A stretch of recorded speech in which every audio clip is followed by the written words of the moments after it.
No juegues con espíritus de otro mundo. Mi nombre es Sergio y tengo 28 años. Nací en el estado de Querétaro, pero desde muy pequeño mi madre me llevó a vivir a la ciudad de Guadalajara. Ella fue madre soltera, nunca se casó, ni tampoco tuvo más hijos. En algún momento le pregunté por mi padre. Ella me dijo que desde el momento en que supo que estaba embarazada, jamás lo volvió a ver, por lo que no lo conocí. Durante un tiempo, ella mantuvo una relación con otro hombre. Fue la figura paterna con la que crecí, aunque no me dio el mejor trato. De alguna manera sirvió para no estar tan solos. Después que él murió, mi mamá ya no volvió a casarse, así que nos acostumbramos a ser una familia muy pequeña. Desde la primera vez que nos fuimos a vivir a Guadalajara, llegamos a una colonia de la que ya no nos cambiamos. El barrio era muy antiguo. Fueron de las primeras colonias que se establecieron cuando se fundó la ciudad. Era curioso, porque alrededor de donde vivía había un conjunto de edificios importantes, una manzana completa dedicada a la salud, centro médico, el Centro Universitario de Ciencias de la Salud, el nuevo Hospital Civil, también edificios oficiales como la Fiscalía de Personas Desaparecidas, y del otro lado estaba el Santuario de Nuestra Señora de Guadalupe. Aunque mi barrio estaba rodeado de los lugares importantes, no era una colonia bonita. Sus casas eran viejas y deterioradas, construcciones hechas de época de la Revolución, otras abandonadas porque pertenecieron a personas que no tenían familia y quedaron en completo olvido, por lo mismo estaban a punto de caerse. Era la colonia El Retiro. En la calle en la que vivía había 4 viviendas abandonadas. No era agradable que se metieran drogadictos e indigentes, porque no les daban el uso correcto. Destruían, ensuciaban y hacían mucho ruido. Con frecuencia era necesario llamar a la policía. Era común que eso sucediera porque muy cerca de mi casa estaba un albergue para indigentes. Los que no alcanzaban cuarto por esa noche buscaban refugio en esas casas. Trabajaba como empleado de seguridad. Mi madre, mientras pudo, sostuvo mis gastos. Ahora yo le proveía de todo lo necesario. En la época en la que entré a la preparatoria conocí a Ezequiel y a Diego. Desde los primeros semestres nos hicimos amigos, y la amistad continuó después del tiempo. A Diego siempre le interesaron las cosas paranormales. Nos gustaba escuchar un programa de radio que se llamaba La Mano Peluda. Ahí se contaban historias de miedo que le sucedían a las personas. Lo pasaban a las 10 de la noche, tenía una duración de 2 horas. Cuando se terminaba ya era tarde. Y los 3 vivíamos en la misma colonia. Casi estábamos a punto de terminar la prepa, cuando nos juntábamos cada viernes en la casa de cada uno. Pero después se nos ocurrió escuchar el programa en una de las casas abandonadas. Para sentir más real el relato, nos íbamos a una de esas viviendas. Poníamos un tendido y ahí escuchábamos la radio. Nos dimos cuenta de que nos daba más temor escuchar los relatos. En ese tiempo pasaron un episodio de un caso muy sonado, de un muchacho de nombre Josué Velázquez. Él habló al programa en vivo, en el que el locutor era Juan Ramón Sáenz. Josué habló muy asustado al programa porque dijo que varios demonios lo seguían. Llorando pedía ayuda a Juan Ramón. Mientras Josué hablaba, se escucharon más voces gruesas. Decían algo que no se entendía. Después la llamada se cortó. Juan Ramón se interesó en Josué y comenzó a ayudarlo.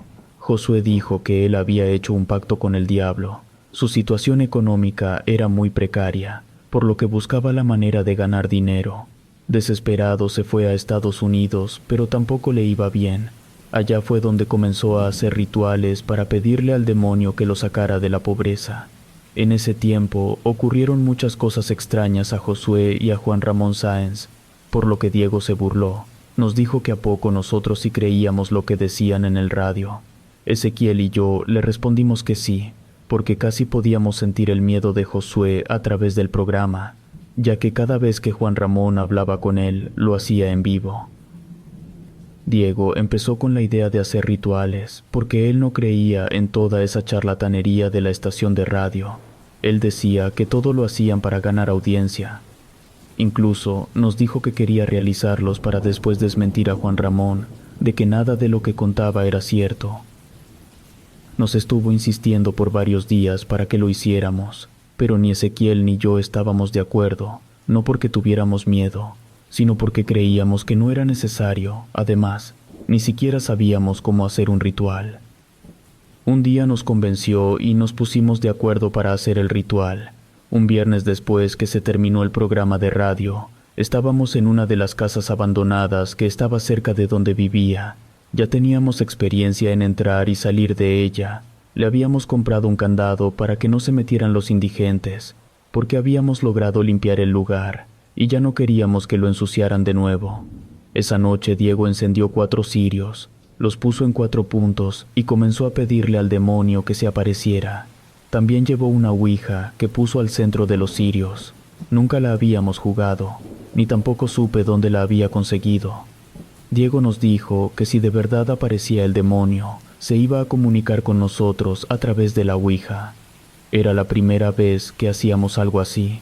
Yo estaba muy escéptico, y creo que Ezequiel también, porque hubo un momento que nos enfadamos porque no sucedía nada, y Diego nos dijo que lo hiciéramos por unos minutos más. De pronto se comenzó a sentir un viento que entró por la ventana sin cristales. Nos volteamos a ver los tres. Después se comenzó a escuchar que golpeaban en la pared con fuerza. En ese cuarto había un ropero de madera enorme que estaba muy viejo y que aún conservaba ropa igual de antigua. El mueble estaba roto, comenzó a crujir como si algo estuviera dentro y se moviera. Los tres nos volteamos a ver sin entender lo que sucedía. De pronto, los cirios se apagaron y quedamos en completa oscuridad.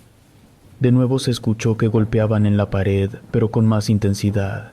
Ya no quisimos quedarnos por más tiempo. Nos salimos de la vivienda lo más rápido que pudimos y nos quedamos afuera de mi casa.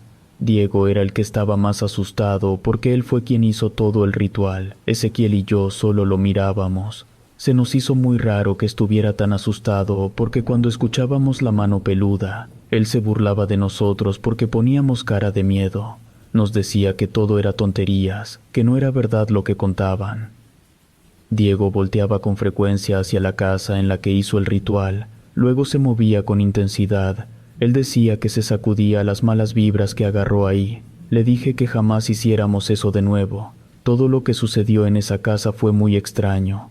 Esos ruidos que se escucharon no supimos de dónde provenían. Diego estuvo de acuerdo, nos dijo que ya no volvería a pasar. Todavía nos quedamos un rato platicando afuera de mi casa. Invité a pasar a mis amigos. No tenía problemas porque mi mamá se dormía muy temprano. Ellos aceptaron y prendimos un poco la tele. Les dije que viéramos una película de comedia para que se nos fuera el susto. Esa era la manera que tenía para relajarme. Diego y Ezequiel quisieron quedarse. En el fondo creo que también tenían tanto miedo como yo, pero ninguno de los tres lo aceptamos ni lo dijimos. Mientras estábamos viendo la televisión se apagó. Pensé que se había ido la luz, pero cuando encendí el foco sí había luz. De nuevo prendí la televisión. Nuevamente en unos minutos se apagó. Era la primera vez que la televisión fallaba. Les dije a mis amigos que no sabía qué sucedía con el aparato. Nunca nos había pasado eso, y ellos mejor se despidieron y se fueron cada uno a sus casas. Me fui a mi cuarto que estaba en la parte alta.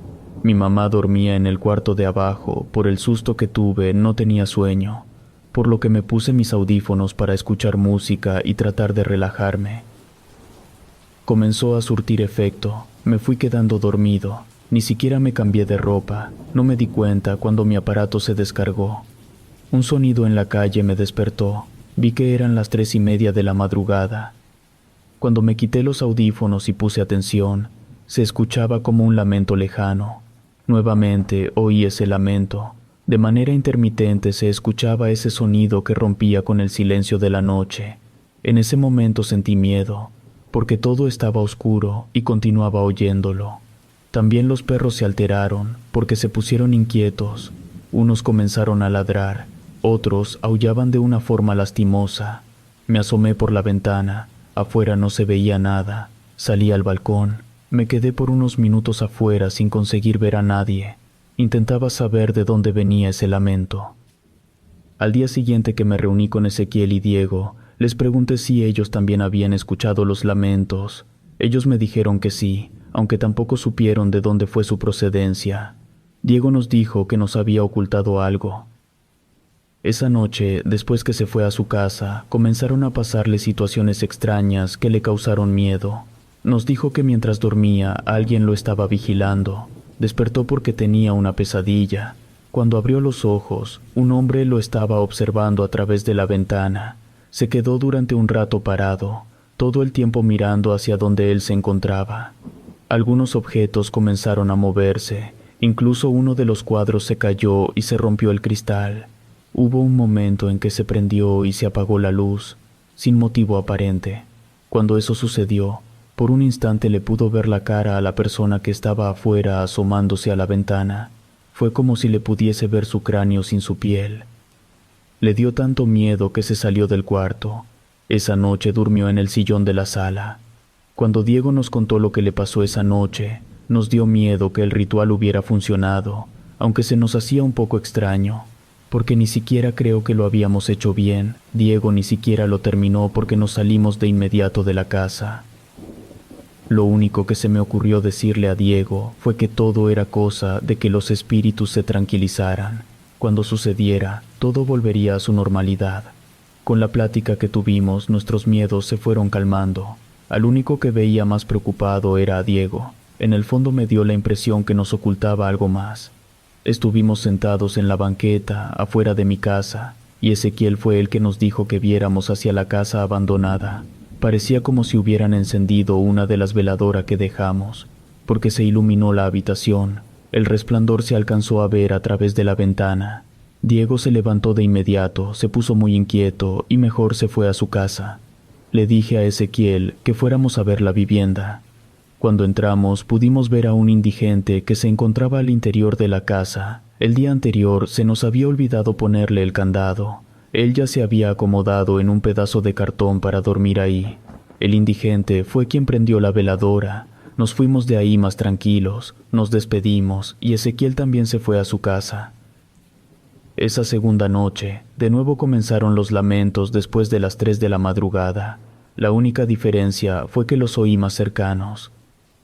A la mañana siguiente había mucho alboroto en la calle. Estaba la policía afuera de la casa abandonada. Una cantidad de personas estaban reunidas. Fui a preguntar de qué se trataba. Mi vecina me dijo que uno de los indigentes que se metió a dormir en la casa abandonada lo encontraron muerto. No me supo decir nada más. Me asusté mucho, porque pensé que pudo ser cualquiera de nosotros. En la tarde vi a mis amigos. Ellos ya sabían lo que había sucedido. La noticia corrió muy rápido por la colonia. Le dije a Diego que cuando vimos luz en la casa, no fue lo que él se imaginó. Era el indigente que había encendido la luz. Le expliqué que por lo mismo que estábamos muy nerviosos y susceptibles, todo lo relacionábamos con algo paranormal, pero que en realidad todo tenía una explicación.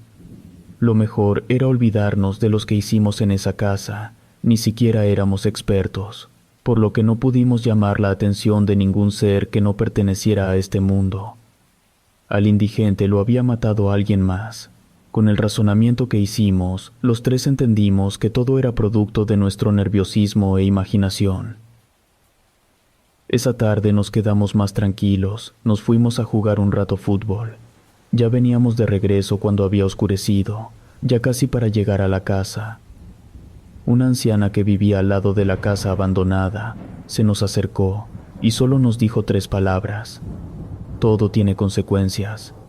No dijo nada más y continuó con su camino.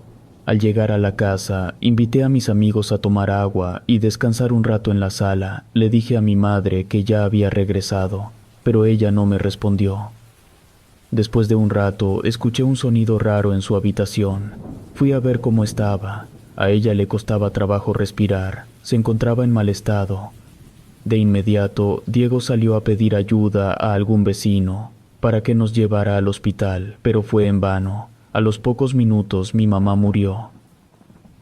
Ella estaba enferma, hacía más de 2 años que la veía el especialista en el seguro, y tomaba su tratamiento todo el tiempo.